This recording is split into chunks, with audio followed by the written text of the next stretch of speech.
일본의 소설가인 엔도 슈사쿠라는 분이 지은 침묵이라는 제목의 소설이 있습니다. 제가 이 소설을 가지고 나왔는데요. 이 소설은 1966년에 지은 그런 소설인데 현대 종교 소설 가운데에서는 아주 명작으로 그렇게 평가를 받고 있는 그런 좋은 글입니다. 저는 개인적으로 이 소설을 읽으면서 신앙적으로 참 많은 고민과 또 질문을 던졌습니다. 우리가 인생을 살아가면서 만나는 여러 가지 문제들 그리고 어려움들, 우리의 그 신앙의 기준으로는 이해할 수 없는 여러 가지 사건들 속에서 과연 하나님은 어떤 분이신가? 그리고 정말 올바른 신앙, 진짜 신앙이란 과연 어떤 것인가? 거기에 대해서 끊임없이 질문을 던졌던 것 같아요. 이 소설은 17세기에 일본에서 천주교인들을 박해하던 그 시절의 이야기를 배경으로 하고 있습니다. 복음을 전하기 위해서 일본으로 건너갔던 페레이라 신부가 그곳에서 복음을 전하던 중에 고난을 당하게 되고 핍박과 박해를 받게 되는데 그만 그 박해를 결국은 견뎌내지 못하고 나중에는 배교, 하나님을 부인했다는 소식이 로마 교황청에 보고가 들어옵니다. 그 보고를 듣고는 이 페레이라 신부의 제자들이 우리는 그걸 믿을 수 없다고, 우리의 눈으로 직접 한번 확인해 봐야겠다고, 우리가 일본으로 건너가서 그 페레이라 신부를 만나서 직접 한번 물어봐야겠다고 그렇게 생각을 하고 이들이 일본으로 건너가게 됩니다. 그 중에 2명, 로드리고 신부와 가르페 신부가 이제 일본에 도착하게 되는데 그곳에서 있었던 이야기를 이 소설은 담고 있습니다. 그런데 이 소설의 결말은 제가 생각하고 기대했던 것과는 너무나 달라서 제가 이 소설을 읽으면서 참 당황했던 기억이 있습니다. 일본에 도착한 2 신부 중에 한 사람인 가르페 신부는 일본에서 그만 순교를 당하게 되고 또 한 사람, 이 소설의 주인공인 로드리고라는 그 신부는 페레이라 신부를 만나기는 하는데 결국 그 사람도 박해를 견뎌내지 못하고 하나님을 부인하게 됩니다. 그리고 이들의 스승인 페레이라 신부는 자기의 제자 로드리고를 만나서 대화를 하는 중에 내가 하나님을 부인할 수밖에 없었던 어쩔 수 없는 이유가 있었노라고 자신의 선택을 합리화하고 있습니다. 저는 이 소설을 읽으면서 그래도 이 사람들이 나중에는 뭔가 회개하고 돌이키겠지, 자기의 잘못을 시인하겠지라는 그런 기대를 하고 이 책을 봤는데 이 책의 결말이 결국 하나님을 부인하는 것으로 그만 끝나버리고 말아요. 그래서 굉장히 당황했던 기억이 있습니다. 하지만 또 한편으로는 그래서 또 오히려 참 현실적인 그런 소설이다라는 생각을 했습니다. 그리고 또 한편으로 만약에 내가 그들이었다면 나는 그렇게 믿음을 지킬 수 있었을까? 나는 끝까지 순교를 각오하고 그 믿음의 길을 갈 수 있었을까라는 것을 계속 질문해 보기도 했습니다. 끝까지 믿음을 지킨다는 것, 그리고 흔들리지 않는 신앙으로 살아간다는 것은 하나님을 믿는, 그리고 예수 그리스도를 주로 시인하고 그리스도인이 된 우리 모두가 다 다짐하고 그리고 꿈꾸는 것이지만 실제로 그렇게 살기란 쉽지가 않습니다. 우리의 믿음을 흔드는 많은 유혹들, 그리고 우리를 지치게 하는 삶의 여러 가지 문제들이 끊임없이 우리에게 찾아오기 때문이죠. 또 인생을 살다 보면 우리의 그 신앙으로는 이해할 수 없는 그런 일들이 세상에 참 많이 일어나잖아요. 게다가 우리가 살고 있는 현실이, 그리고 우리 사회가, 또 이 나라가 우리가 믿음으로 기대하면서 꿈꾸고 있는 그런 하나님의 나라, 하나님의 정의, 하나님의 질서와는 아주 거리가 먼, 불의가 판을 치고 악한 행실을 일삼는 사람들이 오히려 잘 되는 그런 세상이 우리의 눈앞에 보이게 되면 믿음을 지키고 또 끝까지 말씀대로 순종하며 살아간다는 게 참 어렵습니다. 믿음으로 사는 사람이 승리하고 또 정직하게 말씀대로 사는 그 사람들이 잘 된다면 우리의 신앙이 흔들릴 이유가 뭐가 있겠어요? 기도하면 응답받고 열심히 교회에서 봉사하면 우리의 자녀들이 잘 되고 우리가 기대하는 것처럼 우리의 신앙이, 우리의 삶이 그렇게 된다면 신앙생활을 열심히 하지 않을 사람이 누가 있겠습니까? 그런데 현실이 그렇지 않아 보이니까 문제인 것이죠. 진짜 하나님이 살아계시는 걸까? 하나님이 살아계신다면 이 땅에 왜 이렇게 억울한 일, 불의한 일, 이해할 수 없는 일, 내 삶에는 이런 고난들이 계속 이렇게 풀리지 않고 있는 것일까? 왜 하나님이 이렇게 열심히 기도하는 우리의 기도를 들어주시지 않고 침묵하고 계시는 걸까? 이런 이해할 수 없는 그런 물음들이 계속 우리에게는 떠오릅니다. 그래서 의심이 생기고 믿음이 흔들리고 말씀대로 살기를 포기하는 경우가 많죠. 조금 전에 소개해드렸던 그 침묵이라는 소설에서도 스승 페레이라 신부가 이 제자인 로드리고 신부를 만나서 대화를 나누는데 자기가 하나님을 부인할 수밖에 없었던 이유가 있었다고 하면서 이렇게 설명을 합니다. 처음에 자신이 일본에 와서 복음을 전하다가 고난을 당하게 되고 박해를 당했을 때 처음에는 믿음으로 다 견뎠다고 해요. 정말 견딜 수 없는 고통 가운데서도 하나님을 부인하지 않았다고 합니다.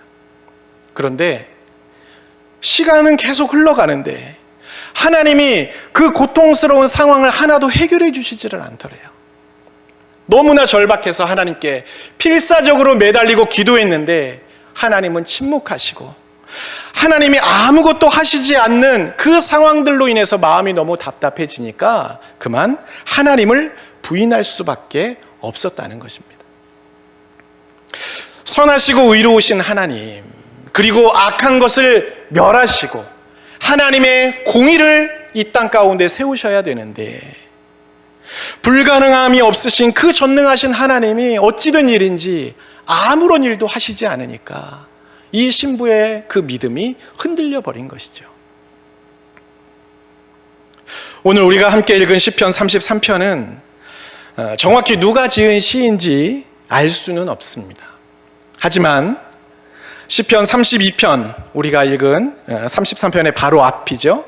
32편 마지막 절과 오늘 본문인 33편 1절이 내용상 아주 비슷하게 연결되는 것으로 보아서 다윗이 지은 시가 아닐까라고 추정할 뿐입니다. 오늘 본문 1절부터 3절 말씀에서 먼저 시인은 이 땅의 모든 믿음의 사람들에게 하나님을 즐거워하고 하나님을 찬양하라고 명령하고 있습니다. 그것이 우리 그리스도인들의 의무라는 것입니다.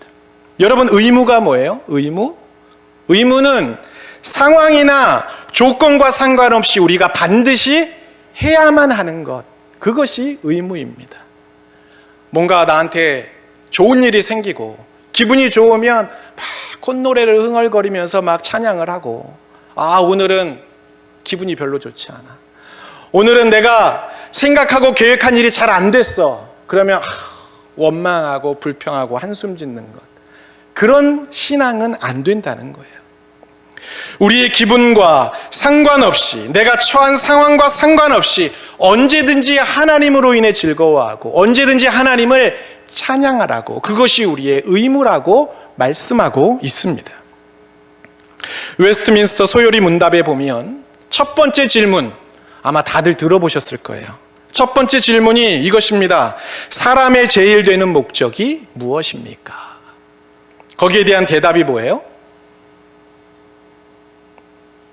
다 까먹었을 줄 알았어요. 우리가 세례 받을 때 다 공부했던 내용인데 다 아마 잊으셨을 겁니다. 그 대답은 바로 하나님을 영화롭게 하고 하나님으로 말미암아 영원토록 즐거워하는 것입니다. 이게 사람이 제일 되는 목적이라는 거예요. 오늘 우리가 함께 읽은 그 본문의 내용과 매우 유사합니다. 우리는 다 세례를 받을 때 이 내용을 공부했고 그렇게 하겠다고 약속했고 세례를 받았습니다. 단지 다 까먹고 그렇게 못 살고 있을 뿐이에요. 오늘 시편은 현실의 문제로 인해서 그리고 삶의 고단함으로 인해서 찬양이 멈추어 버린 사람들, 때로는 하나님 앞에 눈물로 기도하고 몸부림치며 기도하고 간절하게 호소했음에도 불구하고 하나님이 응답해 주시지 않아서 여전히 나의 그 고통스러운 상황에 침묵하고 계셔서 마음이 상하고 살짝 삐지고 실족한 사람들, 그리고 우리 주변과 우리 사회와 이 나라와 민족 가운데 심지어 교회 안에도 스며들어 있는 불의와 죄악과 거짓과 부패를 하나님께서 심판하시지 않아서 가만히 그냥 내버려 두고 계시는 것 같아서 삶의 의욕을 잃어버린 사람들에게 그럼에도 불구하고 우리가 하나님으로 인해 기뻐할 수 있는 이유, 그럼에도 불구하고 우리가 그 하나님을 찬양할 수 있는 이유가 무엇인지를 가르쳐주고 있습니다. 먼저 오늘 본문 6절에서 9절 말씀에는 하나님이 세상을 창조하셨고 이 세상의 모든 질서를 다 만드셨다고 말씀하고 있어요. 제가 본문을 세번역 성경으로 한번 읽어보겠습니다. 주님은 말씀으로 하늘을 지으시고 입김으로 모든 별을 만드셨다. 주님은 바닷물을 모아 독에 담으셨고 그 깊은 물을 모아 창고 속에 넣어두셨다. 온 땅아 주님을 두려워하여라. 모든 사람아 주님을 경외하여라. 한마디 주님의 말씀으로 모든 것이 생기고 주님의 명령 한마디로 모든 것이 견고하게 제자리를 잡았다. 뭐라고 말씀하고 있어요? 하나님께서 말씀만 하시면 이 세상의 모든 것이 다 그대로 지음을 받았다고 말합니다. 불가능한 게 없다는 거예요. 하나님이 말씀만 하시면 하늘이 생기고 저 하늘에 있는 태양과 달과 별들이 생겨나고 우리 주변에 있는 바다가 생겨나고 이 세상의 모든 것이 하나님의 말씀 한마디로 다 되었다는 겁니다. 여러분, 이게 얼마나 놀라운 일이에요. 우리가 동화에서 보는 그야말로 금 나와라 뚝딱, 은 나와라 뚝딱 하면 짠 하고 나타나는 그런 상황인 것이죠. 그만큼 하나님은 크고 두려우신 분이고 전능하신 분이라고 성경은 이야기하고 있습니다. 그래서 오늘 본문에 온 땅아 주님을 두려워하여라, 세상 모든 사람아 주님을 경외하여라, 이렇게 말씀하고 있어요. 그런데 그 전능하신 하나님, 크고 두려우신 하나님을 4절과 5절 말씀은 또한 이렇게 설명하고 있습니다. 주님의 말씀은 언제나 올바르며 그 하시는 일은 언제나 진실하다. 주님은 정의와 공의를 사랑하시는 분, 주님의 한결같은 사랑이 온 땅에 가득하구나. 말씀으로 이 세상을 창조하시고 이 세상의 모든 질서를 다 설계하신 그 하나님은 이 땅에 우리가 날마다 보고 있는, 경험하고 있는 불의와 악한 행위와 거짓과 그 부패함들을 그냥 관망하고 내버려 두시는 분이 아니라는 겁니다.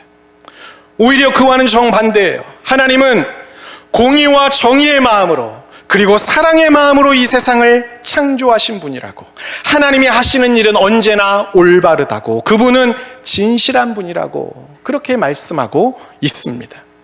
오늘 말씀이 그것을 증언하고 있어요. 그리고 그 성경을 통해 말씀하신 그 약속들을 하나님은 여전히 지금 이 시대에도 동일하게 우리의 삶 가운데 행하고 계십니다. 오늘 본문 11절 말씀입니다. 여호와의 계획은 영원히 서고 그의 생각은 대대에 이르리로다.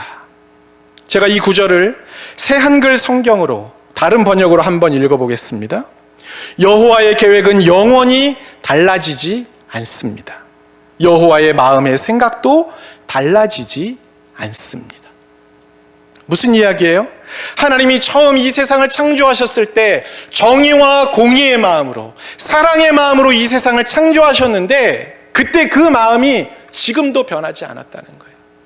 하나님은 그 공의와 정의, 의로우심, 선하심, 그 사랑으로 지금도 이 세상을 다스리고 계시고 우리의 삶에도 지금 동일하게 역사하고 계십니다. 민수기 23장 19절 말씀에도 하나님은 사람이 아니시니 거짓말을 하지 않으시고 인생이 아니시니 후회가 없으시다고. 어찌 그 말씀하신 바를 행하지 않으시며 하신 말씀을 실행하지 않겠느냐, 그렇게 말씀하고 있습니다. 여러분, 사람은 거짓말 해요, 안 해요? 합니다. 잘하겠다, 반드시 내가 약속을 지키겠다 이야기해놓고 안 합니다. 저도요, 결혼할 때 이런 남편이 되겠습니다, 10가지를 우리 주례하 해주신 목사님이 10계명을 적어오라 그래서 그걸 10가지를 적어서 많은 하객들 앞에서 그거를 마이크에 대고 이야기했어요. 했을까요? 안 했을까요? 안 했어요. 누구예요? 안 했어요. 결혼해서 초기에는 지키려고 노력했어요. 그런데 지금은 그 10가지가 뭐였는지 기억이 안 나요. 다 까먹었어요. 지켰다는 거예요? 못 지켰다는 거예요? 못 지켰다는 거예요. 어떤 사람은 분명히 자기가 말해놓고는 난 안 그랬다고 시침이 떼는 사람도 있습니다. 어떤 사람은 이거 내가 책임져 줄게, 야 이거 내가 해결해 줄게, 떵떵 큰 소리 쳐놓고 나중에 문제가 생기면 나 몰라라 하는 사람도 있습니다. 사람은 다 그래요.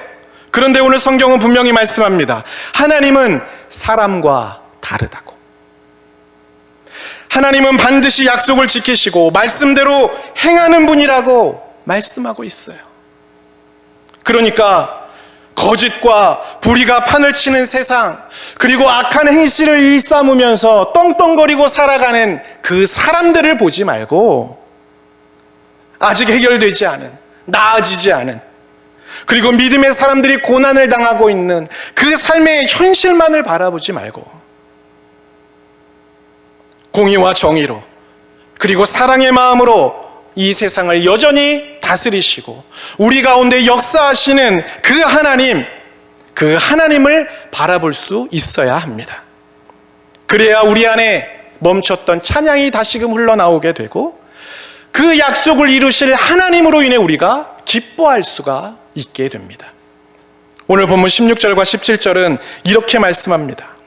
많은 군대로 구원 얻은 왕이 없으며 용사가 힘이 세어도 스스로 구원하지 못하는도다. 구원하는 데에 군마는 헛되며 군대가 많다 하여도 능히 구하지 못하는도다. 사람들은요, 내가 상황이 좀 나아지고 조건이 좀 좋아지면 믿음을 지킬 수 있고 신앙도 흔들리지 않을 거라고 이야기합니다. 나를 힘들게 하는 문제들이 좀 해결되고 내 삶에 먹고 살기가 지금 너무 힘든데 내 삶의 형편이 좀 여유가 생기고 좋아지면 그러면 믿음도 좋아질 거라고 생각해요. 저는 실제로 상황이 나아지면 교회에 나갈게요, 지금 어려운 것 좀 해결되고 나면 다시 열심히 교회 갈게요, 그렇게 이야기하시는 분들 아주 많이 봤습니다.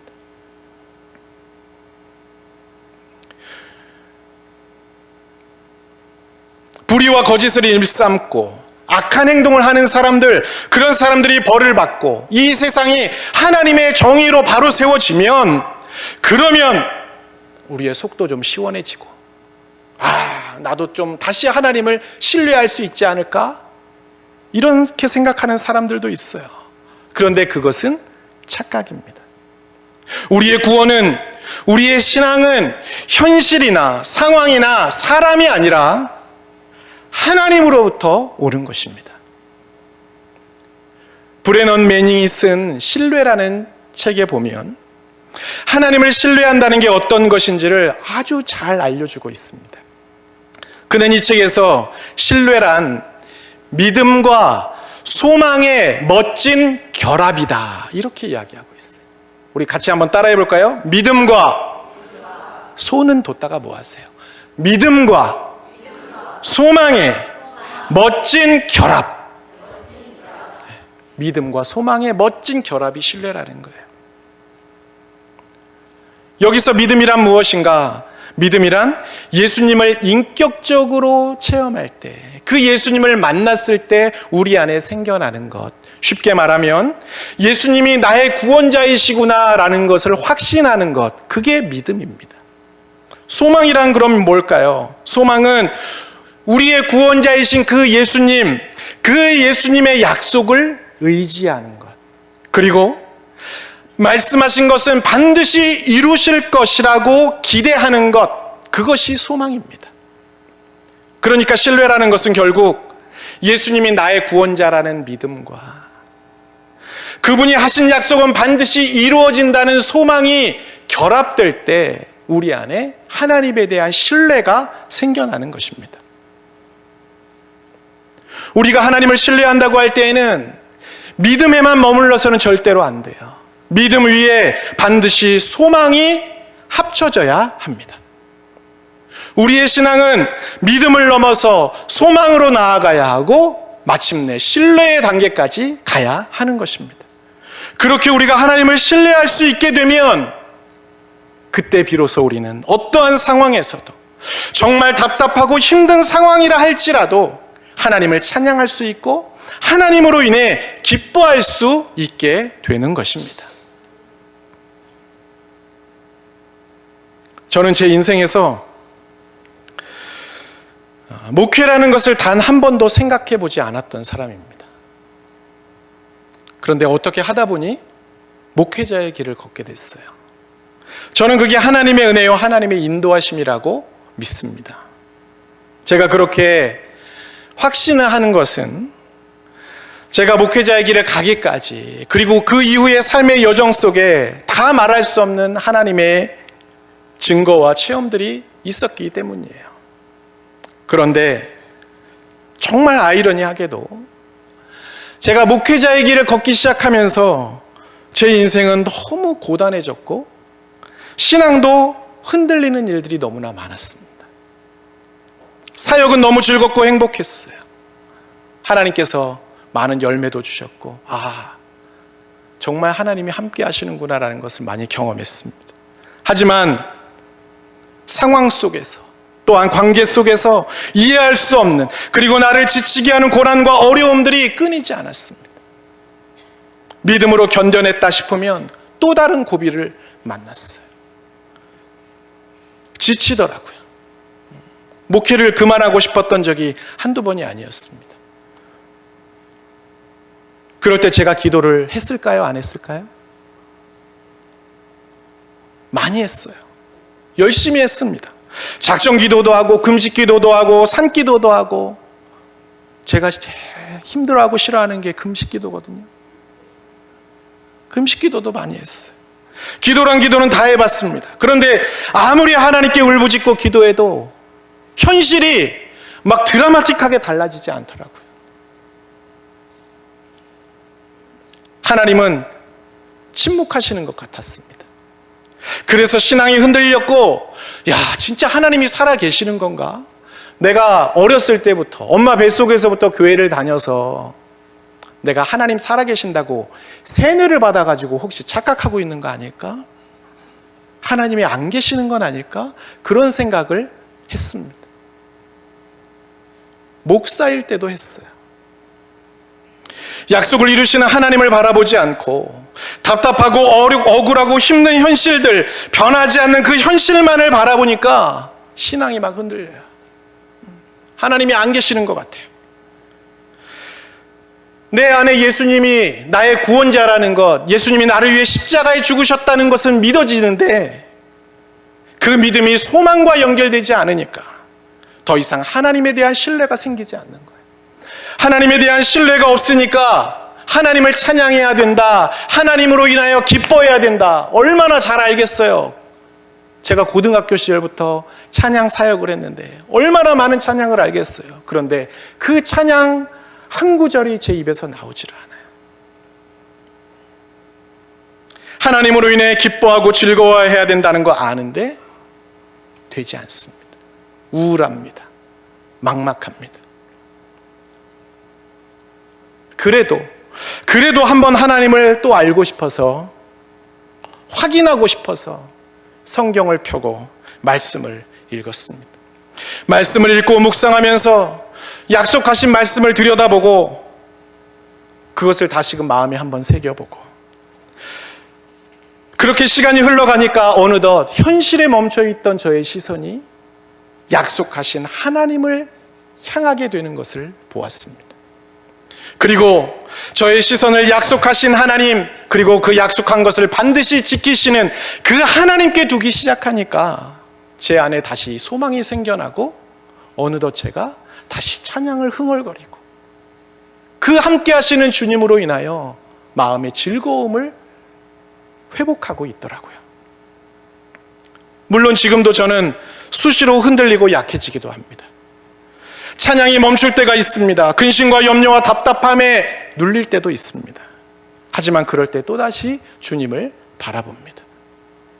정의와 공의로 세상을 창조하시고 지금도 사랑의 마음으로 이 땅을 돌보시고 그 마음으로 나와 함께 하시는 주님, 약속한 것은 반드시 지키시는 그 주님을 바라보면서 다시금 마음에 소망을 담아봅니다.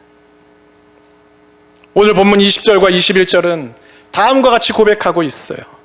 새 한글 성경으로 제가 한번 읽어보겠습니다. 우리는 여호와를 기다립니다. 우리의 도움이자 우리의 방패가 여호와이십니다. 여호와를 생각하면 우리 마음이 기쁘니까요. 여호와의 거룩하신 이름을 우리가 의지하거든요. 여러분, 우리의 소망은 현실에 있지 않습니다. 우리의 소망은 사람이나 가정이나 또는 나라, 심지어 교회도 우리의 소망이 될 수 없습니다. 우리의 소망은 오직 주님이십니다. 오늘 시편 기자의 고백처럼 우리가 그 주님을 기다릴 때, 우리의 도움이요 우리의 방패이신 주님을 기다릴 때 정의와 공의와 사랑으로 이 세상을 창조하시고 여전히 그 마음으로 세상을 주관하시는 하나님, 약속을 지키시는 바로 그 하나님이 우리의 소망이 되십니다. 그리고 우리 안에 잃어버린 그 기쁨을 회복시켜 주시고 멈춰버린 그 찬양을 다시금 부르게 하십니다. 현실이 답답하고 어려워도 하나님의 약속을 바라보실 수 있기를 바랍니다. 이해할 수 없는 일들이 있고 마음에 힘들고 괴로운 일들이 있더라도 우리에게 말씀하신 것, 성경을 통해 우리에게 약속하신 그 모든 것들은 반드시 이루시는 그 하나님을 기대하며 바라볼 수 있기를 바랍니다. 그리고 그 하나님으로 인해 날마다 즐거워하며 날마다 하나님을 찬양하는 저와 여러분 모두가 될 수 있기를 주님의 이름으로 축원합니다. 아멘. 기도하겠습니다. 사랑의 주님, 믿음으로 살겠다고 결단하고 날마다 감사와 기쁨으로 주님을 찬양하며 살겠다고 다짐을 하지만 눈앞에 보이는 현실에 우리의 눈과 마음을 빼앗겨 한숨과 체념 가운데 살아갈 때가 얼마나 많은지 모릅니다. 하나님께서 천지를 창조하셨고 예수님이 나의 구원자이심을 믿고는 있지만 그 믿음이 소망으로 연결되지 않아 믿음이 흔들리는 우리의 연약함을 불쌍히 여겨 주옵소서. 그리고 오늘 우리에게 다시금 소망을 허락하셔서 말씀하신 대로 역사하시고 약속하신 것은 반드시 지키시는 주님을 신뢰하며 다시 주님으로 인해 기뻐하고 주님을 찬양하는 우리 모두가 되게 하여 주옵소서. 보이는 현실에 시선을 두기보다 비록 보이지 않아도 약속하신 주님을 신뢰하며 믿음으로 승리하는 성도들이 되게 하여 주옵소서. 우리 각자의 삶뿐만 아니라 우리의 가정과 우리 민족과 교회의 현실에 우리가 막막해하지 않고 정의와 공의와 사랑으로 마침내 거룩한 역사를 이루실 주님을 기대하며 살아가는 믿음의 사람들이 되게 하여 주옵소서. 예수님의 이름으로 기도하옵나이다. 아멘.